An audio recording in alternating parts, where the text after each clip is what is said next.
Tinben Book 5, Chapter 107.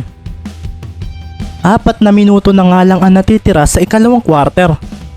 Susubukan nga ni Kyle Lastimosa na pababain ang lamang ng kalapan sa single digit bago matapos ang oras sa quarter na ito. 49-35 ang score at tila ba mahirap itong gawin sa pagkakataong ito, lalo pat maganda rin nga ang ipinapakita ng team ng Blue Phoenix. Sa mangyans nga ang bola, ito ay matapos na matawagan ng foul si Baron. Naging kalmado rin naman ito sa kabila ng nangyari, kung kaya't pinanatili ito ni Coach Cervantes sa loob ng court. Pinalakpakan nga ni Isaiah ang kanyang mga players dahil sa pangyayaring iyon. Huwag kayong magpadala sa gulang ng kalaban. Ang i-priority ninyo ay ang pagkapanalo natin sa game na ito. Sigaw pa nga ni Isaiah na pinadepensa na ng maayos ang kanyang mga manlalaro. Naitawid nga ni Lastimosa ang bola sa gitna at agad nga siyang napaseryoso nang lumapit sa kanya si Ricky. Mabilis nga rin niyang hinanap ang mga kasamahan nito at nang makita niyang lumalayo ang kanyang mga kakampi sa pwesto nila ay dito na nga niya inatake ang depensa ni Mendez. Ginamitan niya ito ng katawan na nagpaseryoso kay Ricky.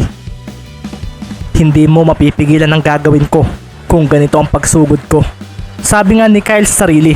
Sa kabila nga rin ito ay alam pa rin naman niya na pwedeng bumigla ng steal ito sa kanya. Ayaw na ni Kyle na padepensahin ng ayos si Ricky. Iiwanan ko ba itong si Gomez? Tanong na nga lang ni Maki sa isip. Ito nga rin ang naiisip ni Baron, kaso kailangan daw niyang bantayan din ng mabuti si Gamboa dahil isa itong shooter. Pinisikal nga ni Kyle si Mendez. Sinandalan nga niya ito at inatrasan. Halos mawala na nga ng balanse si Ricky na ikinatuwa naman ni Lastimosa na bumigla ng harap sa basket. Tumalon siya ng mataas at pagkatapos ay isang mid-range shot ang kanyang binitawan laban sa napaatras na si Ricky. Sabi na nga ba at hindi ka basta makaka-steal at makakatalon kapag ganito ang ginawa ko, sabi nga ni Kyle sa isip, at ang bola naman ay tumama muna sa board bago tuluyang pumasok sa loob ng basket. Pinababa nga niya sa 12 ang lamang ng kalapan at pagkatapos nito ay agad nga nilang pinagdidikitan ng mga ito para sa depensa. Isang madikit na depensa agad ang ginawa ng mga naka-purple bago mag-inbound ng kalapan.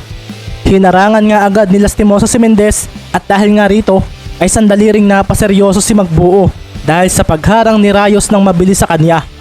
Si Maki naman ay susubok na tumakas kay Gomez gamit ang screen ni Carlo, kaso agad siyang hinarangan ni Venturina at pinalayo. Defense! Defense! Defense! Sigaw pa nga ng mga players ng Oxy na nasa bench nila. Ang ganda nga ng depensa ng Oxy at walang makalusot dito na naging dahilan upang hindi basta maibato ni Gamboa ang bola. Si Coach Isaiah nga ay napasigaw na lang dahil matatawagan na sila ng 5-second violation. Nang marinig naman ito ni Marlon ay agad niyang ibinato ang bola sa side nila dahil si Ricky ay bumigla ng takas kay Lastimosa. Kaso bago pa man makalayo ang bola ay umalingaw-ngaw na nga lang sa loob ng court ang tunog ng isang palad na tumapik dito. Natamaan nga ng kamay ni Rayos ang bola na agad na ikinaseryoso ni Magbuo na agad na pumasok sa loob ng court. Kasunod nga rin ito ay ang pagsugod ni Lastimosa sa basket na ikinatakbo na rin nga ni Maki at Carlo. Kailangan daw nilang pigilan ito at sa pagdating nga ni Kyle sa likuran ni Rayos ay doon na nga napahakbang si Magbuo papunta kay Lastimosa. Napangiti naman si Rayos at tumalon siya para ilagay na agad ang bola sa basket. Nagtagumpay kasi ang fake pass niya para kay Lastimosa at ngayong nasa ere na siya ay sure points na naman nga raw ito. Inilagay na nga ni Rayos ang bola sa basket, ngunit nagulat na lang siya nang may palad pa rin humampas dito. Biglang lumitaw si Cimeron at binutaan ang ginawa ni Rayos. Isang block nga ang ginawa ni Baron na nagpaseryoso sa mga nag-cheer na players ng Oxy. Tumapo ng bola palayo at napaseryoso pa ang mga manunood nang habulin ito ni Mendez. Napangiti naman si Maki nang makita iyon kung kaya agad siyang tumakbo papunta sa kanilang side. Nahawakan naman nga ni Ricky ang bola at mabilis niyang itong ibinato pabalik sa loob ng court papunta sa side nila. Ang mga nakasaksi nga sa ginawa ni Ricky na iyon ay napalunok na lang dahil sa bibihira raw silang makakita ng ganoong player. Agad namang tumayo si Mendez matapos bumulagta sa harapan ng mga manunood na nasa gilid. Ang bola namang tumapon sa ere ay agad na sinambot ni Maki na biglang napaseryoso nang lampasan siya ni Lastimosa at ni Gamboa. Isang double team nga ang ibinigay sa kanya ng kalaban at bumigla naman ang hinto si Maki para subukan kung mapapadiretso ang mga ito. Pinatalbog nga ni Maki ng mababa ang bola at pasimpleng pinagmasdan ang dumating ng mga kasamahan. Nakita naman nga ni Kyle ang gagawin nito at nang ibato na ni Romero ang bola papunta sa lumampas na si Ibanez ay bigla na lang niya itong tinalon. Sumilay naman ang ngiti sa labi ni Maki at si Kyle ay napaseryoso nang mag-step back ito. Nautakan ako.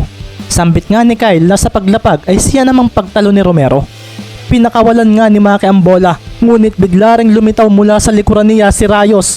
Napagkahampas sa bola ay pasimple rin siya nitong pinasagian ng katawan na agad na ikinasilbato ng referee. Bumagsak ang dalawa at nadag-anan ni Rayos si Maki na agad na napakuyom nang diniinan ng kalaban ang kanyang tagiliran bago ito tumayo. Si Raulo ito bulalas nga ni Maki na biglang itinulak ang nasa ibabaw niyang si Rayos na marahang napangiti. Agad niyang napaatras si Rayos at ang referee ay napatingin ng seryoso sa ginawa ni Romero.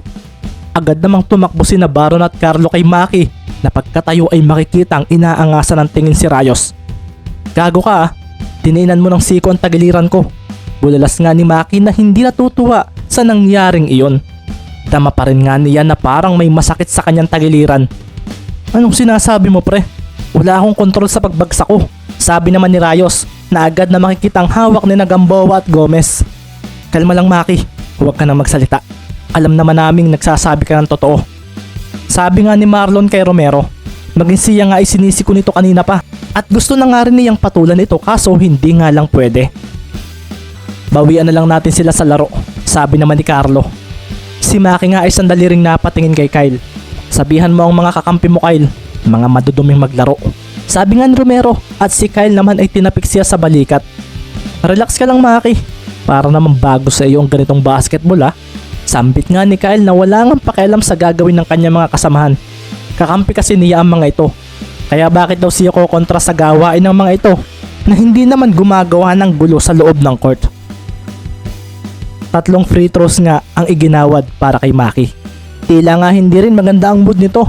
Napasimple pang napahawak sa kanyang tagiliran. Nakita nga rin ito ni Coach Isaiah at napatingin sa oras. Paupuin muna si Maki kung hindi pa raw magiging malamig ang ulo nito. Tila nga apektado rin ang pangyayaring iyon ang kanyang free throws dahil isa lang sa 3 tira ang kanyang naipasok. Nakita nga ni Ricky ang nangyari sa kanyang kuya Maki at mukhang hindi raw maganda ito. Napatingin nga rin siya sa bench nila dahil mukhang maganda raw yatang pagpahingahin muna ito. Nasa oksi na nga muli ang bola at nang masambot ito ni Kyle ay napatingin siya sa kanyang mga kakampi.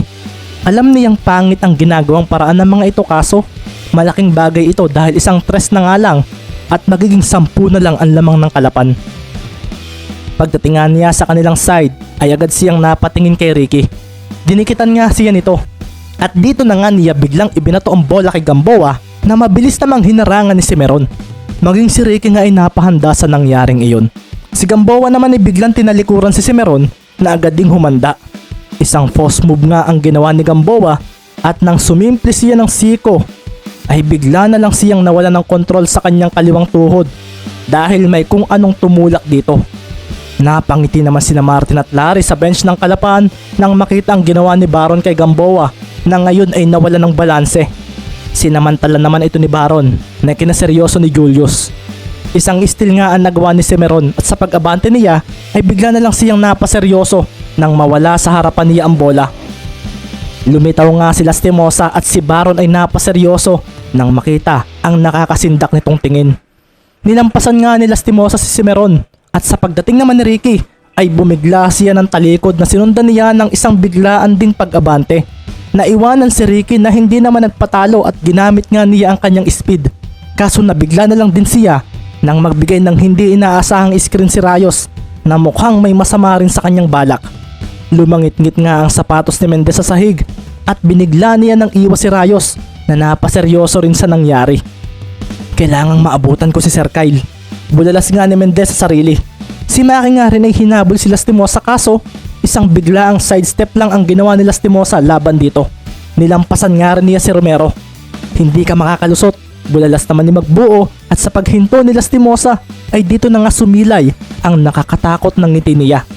Napakuyom naman si Marlon at hindi nagpasindak dito. Kaso, nang lapitan niya ito ay bigla lang itong tumalikod sa kanya.